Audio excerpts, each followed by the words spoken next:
এই তোর কি বেচা কিনা করার ইচ্ছা আছে? কাস্টমার থুয়ে নামাজ পড়তে চলে গেলে কি জন্য? পরে নামাজ পড়লে কি হয়? তুমি কি মাওলানা হয়ে পড়িছাও? তোমার জামাতে ছাড়া নামাজ হবে না? ভাই, জামাতে নামাজ না পড়লে আমার ভালো লাগে না। আর রিজিকের মালিক তো আল্লাহ। ওই কাস্টমার চলে গেছে মানে কি আমি গোশ বেচতে পারবো না? কাস্টমার তো আমি পরেও পাবো, কিন্তু জামাত ছুটে গেলি তো আমি ওই নামাজ পড়তে পারবো না। আর পরে আরে এই সময়টা হচ্ছে বেচা কিনা করার সময়। এই দেখ আমার সব শেষ হয়ে গেছে, আর অল্প আছে। তোর তো সব পড়ে রয়েছে, কখন বেচবি নি ওগুলো? সমস্যা নেই, আল্লাহ ভরসা।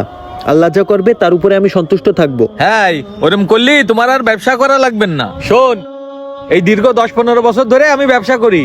আমার যতটুকু এক্সপেরিয়েন্স, ঠিক আছে? তুই যদি এরকম করিস তাহলে হ্যাঁ ব্যবসা করতে পারবি না, ঠিক আছে? ব্যবসার সময় ব্যবসা কর। বাবা, আমার ছেলেটা খুব অসুস্থ, কাঁদে টাকা দিবা চিকিৎসার জন্য? আপনার ছেলে অসুস্থ চাচি? হ্যাঁ বাবা, আমার ছেলেটা খুব অসুস্থ। এইটা রাখেন চাচি। আলহামদুলিল্লাহ, আল্লাহ তোমার ভালো করুক।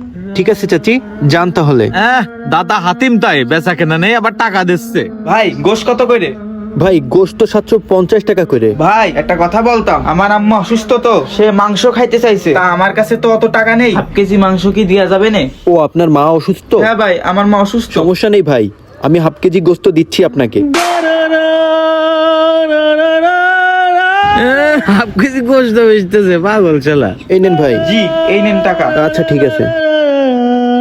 শোন, ওই 1/2 কেজি মাংস ব্যাস, আর এই জায়গায় শুয়ে থাক। সারাদিন এই গোশ নিয়ে পড়ে থাক তুই। আমার বেচা শেষ, আমি চলে যাচ্ছি।